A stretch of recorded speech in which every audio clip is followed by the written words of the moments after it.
Como muchos de ustedes deben saber, porque lo he compartido en redes sociales, mi hermano Sergio, el menor de la familia, y obviamente también menor que yo entonces, tiene un cáncer terminal y estamos en estos días simplemente esperando el desenlace. Y es obviamente muy duro, incluso para nosotros personas de fe, contemplar que un hermano menor se encuentre en esta situación. Y a pesar de que él está acompañado espiritualmente muy bien y que ha recibido una enorme apertura espiritual los sacramentos, la confesión, la unción de los enfermos, la comunión diaria, muy pequeña, porque justamente dado que el cáncer es en toda la región abdominal, ya no puede consumir nada, ni siquiera puede beber agua. Toda la hidratación y la nutrición es por vía endovenosa. Y se hace difícil acompañarlo, y se hace difícil porque uno ve a una persona que ama sufriendo profundamente, y por otro lado tampoco puede hacer mucho. No solamente no puede hacer mucho para aliviarle el dolor físico, sino incluso para consolarlo espiritualmente, porque como está muy débil y muy fatigado, él con mucho cariño me pide que haga silencio. Entonces ni siquiera es que pueda acompañarlo rezando el rosario en voz alta, o hablándole, o contándole historias edificantes, o animándolo verbalmente, o consolándolo. Pero la gran lección de esta situación en Cuaresma tiene un origen que quisiera compartirles. Cuando estaba preparándome para la Cuaresma, era el miércoles de ceniza, leí la reflexión escrita por una persona católica en un blog, y no lo estaba como buscando un tema espiritual, porque yo tengo mi lectura espiritual habitual, y en este caso simplemente estaba viendo material por razones de trabajo. Pero me sorprendió mucho cómo esta persona reflexionaba de manera muy sencilla de varias dificultades inesperadas que habían llegado a su vida, y cómo esas situaciones inesperadas habían hecho que finalmente su Cuaresma comenzara con varias penitencias u ofrecimientos personales que no los había escogido esta persona, sino que habían venido a esta persona de alguna manera. Y nosotros sabemos que de alguna manera significa providencialmente, ¿no? Permitido o deseado por Dios. Y esta persona terminaba con una reflexión muy bella y muy sencilla, y decía: ruego para que la penitencia cuaresmal te encuentre a ti y no al revés. Es decir, que yo no escoja necesariamente mi penitencia cuaresmal, que no tiene nada de malo, ¿no? O sea, ¿qué voy a ofrecer en esta Cuaresma? Especialmente tenía programado, en base a la carta del Papa para la Cuaresma, la bellísima carta del Papa, poner un acento en la caridad. Pero cuando esta persona decía que la penitencia te encuentre a ti en vez del revés, yo en ese momento hice una oración pidiendo: Señor, que la penitencia me encuentre. Y 2 días después me entero que mi hermano colapsa con el cáncer. Me veo obligado a viajar a Perú, a Lima, donde me encuentro, para acompañar a mi hermano en este momento tan difícil. Y descubro que me encuentro en esta situación. Y cuando siento que es cada vez más intenso el dolor de acompañar a mi hermano en esta situación, y cuando digo, miren, el dolor, no estoy hablando para nada de falta de fe ni de mi parte ni de mi hermano, no. Mi hermano tiene que lidiar en algunos momentos con algunos brotes de rebeldía, ¿no?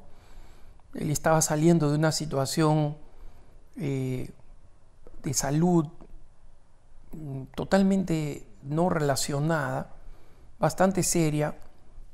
Estaba comenzando a estabilizarse anímicamente, psicológicamente, económicamente, sobre todo con el deseo de poder ayudar económicamente a su hija, que está en edad universitaria, y en consecuencia tiene unos brotes de rebeldía frente a la proximidad de la muerte. Y cuando estaba reflexionando en esto, en el dolor que implica ver a una persona sufrir, a una persona que amamos,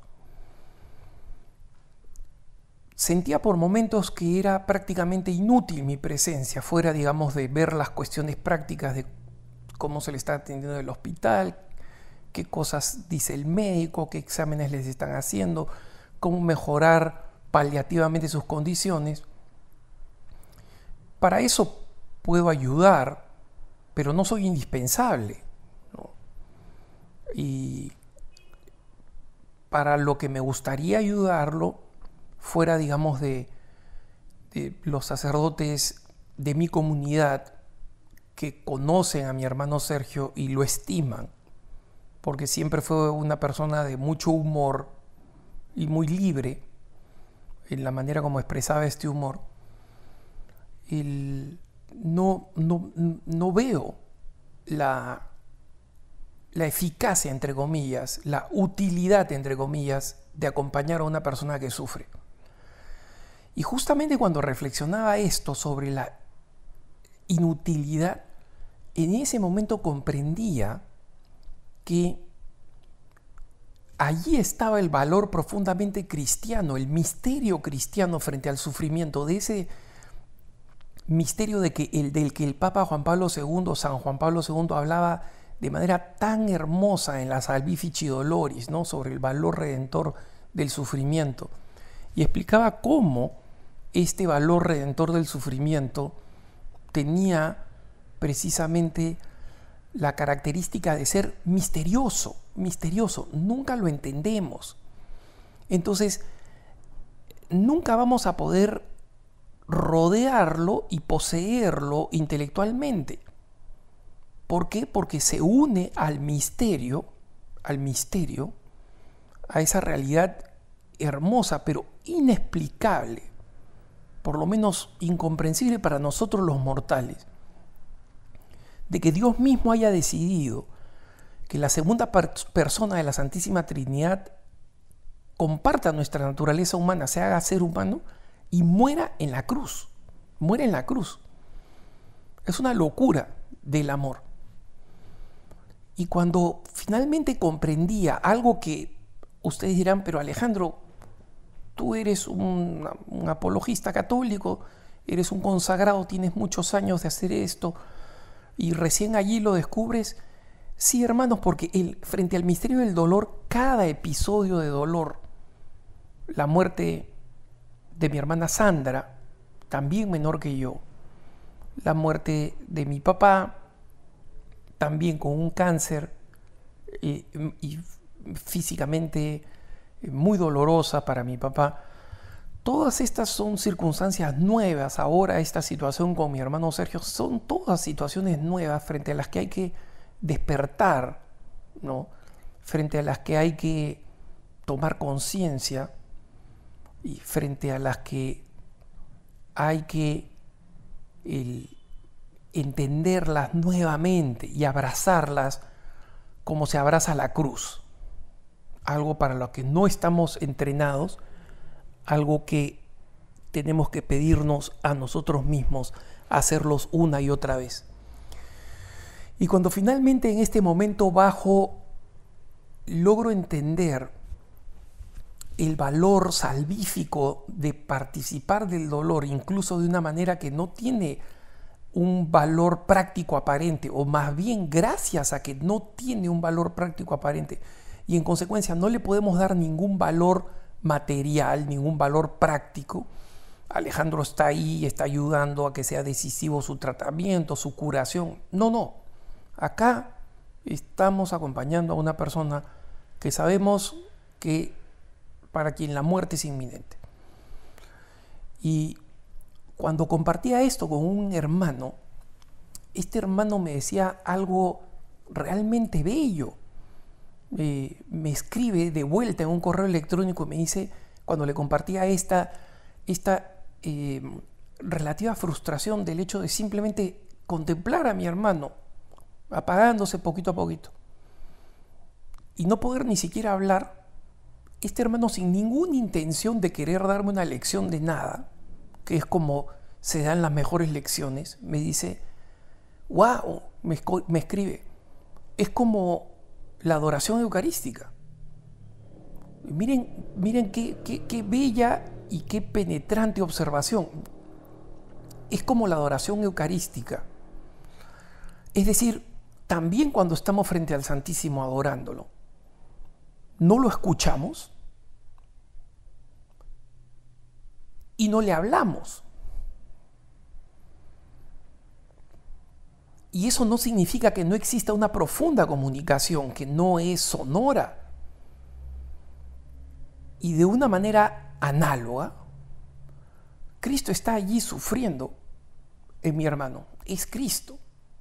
Y en Cristo yo lo adoro al Señor y sirvo a mi hermano solamente incluso con la compañía, y redescubro así esta lección hermosa, dolorosa pero profundamente hermosa, que tiene un valor universal y que creo que algo puede servir para todos ustedes, mis hermanos y hermanas que me siguen a través de este podcast. El dolor nunca es inútil a la luz de la cruz. Y sin la cruz y sin la fe no tiene sentido. Pero la cruz de Cristo arroja un rayo de luz enorme sobre el misterio del dolor humano y nos hace comprender que lo que parece inútil y sin sentido en realidad nos conecta de manera directa con el misterio de aquel que pudo habernos salvado de cualquier forma, pero eligió el camino del sufrimiento, de la pasión y de la muerte para que justamente ninguna experiencia humana, y especialmente las experiencias más dolorosas, tengan un sentido y tengan un sentido redentor y reconciliador. Les imploro oraciones por mi hermano Sergio y les deseo que tengan un buen día.